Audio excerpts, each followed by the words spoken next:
lying, I'd go bullshit. You're talking bullshit. Critics are up in arms about the World Cup gender gap. The prize money for women is far less than for men, and commentators attribute the gap to sexism and what some call the grass ceiling. No way, Brooke. I am not having a story on women's sports on this show. It's the natural enemy of ratings. But Oh, women's sports are so boring. I'm so, look, I'm sorry, ladies. Hi, good to see me. Key members of the U.S. women's soccer team have filed a lawsuit, I say, against the U.S. Soccer Federation over the disparity in pay between the ladies and the men's U.S. soccer team. Is this sexism rearing its ugly head in sports, or is it something else completely? Matildas and FFA couldn't reach an agreement on a new collective bargaining agreement behind closed doors, so now it's developed into a public slugging match. Here's what David Gallup had to say on the dispute a little earlier. It came as quite a shock to us to have 10 Matildas arrive in the office unannounced with the PFA. Ironically, I ended up at Valentine Park with the coaching staff who were waiting for the players to run a training session. The fact is, this is an issue that starts and finishes around affordability for the game. The demands that they've made are unaffordable, and for them to therefore seek to boycott important fixtures against the world champions, 60,000 tickets have been sold. You have to question whether yesterday's manoeuvre by the Players Association is really in the long-term interest of helping us grow the pie and making sure that Matildas do ultimately end up in a better position than they're in today. The prize disparity has more to do with sports economics than sexism. The women's players are formidable athletes, and the Women's World Cup is growing rapidly in popularity, especially in the United States. But it's still nowhere near the Men's Cup in terms of world popularity. According to FIFA, the 2011 Women's World Cup had an audience reach of less than 250 million viewers. Now, that was around the world. For the Men's World Cup in 2010, the figure was 2.2 billion around the world.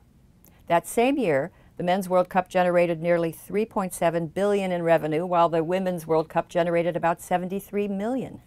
Now, FIFA may be a troubled organization, and sexism can probably be counted among its many vices, but the differences in its men's and women's prizes are actually less than the differences in its revenues from the two competitions. Market forces rather than sexism appear to explain the pay gap in soccer. All right, well, the Matildas Soccer World Cup win against Brazil pushed women's sport into the headlines, but it's definitely not reflected in their earnings. Each Matilda was paid just $500 in match fees. Compare that to the $7,500 their male counterparts would have received. Now, if they make it to the final, the girls will get $5,500 each. The blokes will get $69,000 each. Each? How can anyone justify this, Ita? They can't. No. I mean, the gender... I beg your pardon? I can justify it. How? Why? Well, I tell you what, stars don't get paid more money because, a sport doesn't become interesting because the stars are paid more money. Stars get paid more money because the sport is interesting. But to me, it comes down to simply a matter of inequity. It's not... I mean, women are not paid the same amount of money as blokes in so many professions, and I think we need to pay women more in sport, in all sorts of different jobs. Well, regardless of whether the product's as good. Let me ask you this. How many of you guys on the panel know who our Australian Matildas are playing in the quarterfinals? Don't. No, because you don't care about it. Now, if you cared about it... I do if they win. No, but that's the thing. They beat Brazil. Do you know what? All of you can go and watch W League games in the women's competition here, but you don't. Now, when you start to go and watch these women play the wonderful football they do, then they'll earn more money. But I don't go to watch the men play football either. Yeah, I know, but a lot of people do, Ita. The Men's World Cup is one of the biggest money spinners on the planet. Women's football, even though at grassroots level it's working really, really well, it's got a long way to go. The other thing, let me ask you this about sports equality. The top 10 fastest men of all time in terms of sprinters are all black, of African origin. Are you telling me that the white guys should say, hold on, we should be paid just as much as the black guys for sprinting? No, because they're not as fast. Damn! Do you know what? There is not one team in the Women's World Cup that could beat a junior male side in the A-League. So what? So they're not as good. The Matildas have been beaten 7-0 by Newcastle Jets under-15 boys team in a friendly in Parklea, Sydney. Now, Ray Gatt of The Australian has tweeted that he's hurt as the under-17s, but to be honest, well, that makes it a lot better. Exactly. I was going to say, I don't care if it's the 15s or the 17s. The Matildas are the Australian women's team, by the way. For me, I don't care if it's the 15s or the 17s. We're talking about the number 5 team in the world. I'm all for equality across the board, as long as it's down to a meritocracy, i.e., if you produce like the next man or the next woman produces, you get paid the same. So when the Matildas next time say they want to get paid like the Socceroos, I'd be bringing this up. Every time I look at them now for the next 3 months, I'm just going to think 7-0. And these fucking broads are so bad at playing football. All right? Do you understand that? Not in a mean way. It's the level of or lack of level of quality of these fucking broads, the way they were playing the game. They sucked. And you know what would have saved their job? If one of these fucking broads could actually play soccer and would stop doing hilarious, horrific shit on the fucking field, or the pitch, or whatever the fuck you call it. And I'm also thinking that's why girls suck at soccer, or football, whatever the fuck you call it. See, if you suck as a guy and guys laugh at you, you have two choices. Either get good so they stop laughing at you, or quit the fucking sport. You don't have the option to be, stop being mean to me. That's sexist. Stop it. Still to come. And then everybody has to sit around and pretend like you don't suck at what you do for a living. Celebration Wednesday night. Fucking nerve of those broads to get mad. The fact that shit is on TV is the level of play that actually makes it on TV. And some guy who's 20 times as good, who can't make it into the Premier League, is never going to get on television. These fucking broads get on there, right? Sunday?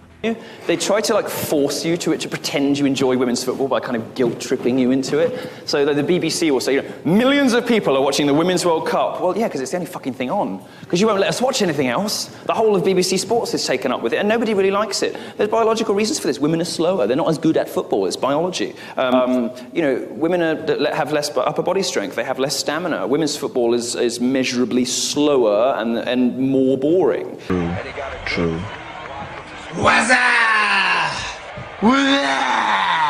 There's now a call for sports equity activists to change the market by re-socializing fans.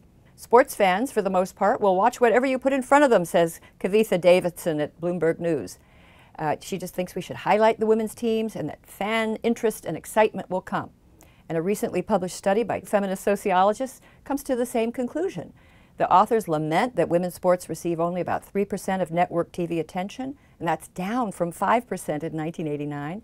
And the major sports media, they say, is a place set up by men for men to celebrate men's sensational athletic accomplishments while giving short shrift to women's achievements. They acknowledge that there are fewer female teams, so they suggest that for now, the media increase coverage of women's sports to about 12 to 18%. And they also specify that the sportscasters should report on the women's news with the same enthusiasm as men's sports. More coverage plus enthusiasm will increase the fan base. That'll drive up women's salaries and prizes. How can anyone justify this? Lauren down here from the Herald Sun again. Just another quick one about Angela's question on equality just before. We've got quite a large pay dispute happening with our Australian women's soccer team at the moment. Is it frustrating for you as someone who's so prominent in your sport, and we heard you say on the Ellen show the other day you are the richest fighter in UFC, that sort of thing is still going on? I think that how much you get paid should have something to do with how much money you bring in. I'm the highest paid fighter not because Dina and Lorenzo wanted to do something nice for the ladies. They do it because I bring in the highest numbers. They do it because I make them the most money. And I think that the money that they make should be proportionate to the money that they bring in. Boom! Head kick goes down and Holly is all over. There are athletic competitions where women attract more fans than men. Think of figure skating or gymnastics, for example. And women's tennis. I mean, it's not as popular as men's, but it certainly has a large and devoted audience. But when it comes to team sports like basketball, football, soccer, no amount of affirmative action enthusiasm is going to even the score. I mean, men are stronger, faster, and bigger than women, both on average and at the extremes. And most fans Not all, but most, want to see the sport they love played at the highest level. Men's professional teams are a fascination to many millions of fans because they offer extreme competition, performance, and heroics. And women's team sports, however skilled and admirable, rarely compare in Promethean drama. So there's a fallacy at the heart of the sports equity argument. The equity activists insist that the male and female athletes should be treated exactly the same. At the same time, they accept that the sexes are different and must play on separate teams. Well, I think to be consistent, they should call for integrated teams and let men and women compete together for the same audience and receive the same prizes. Now, that would probably end the career of most female athletes, but a few would make it, and if they do it in a popular sport like basketball or soccer, they would become some of the richest and most famous athletes of all time.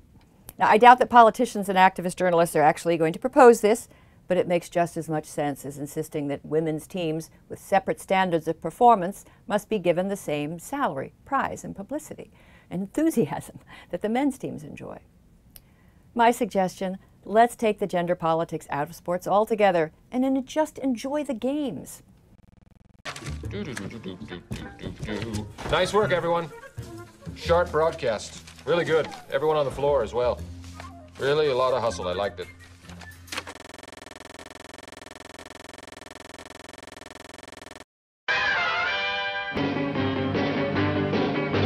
Bullshit. Bullshit. Bullshit. Bullshit. Bullshit. Bullshit. Bullshit.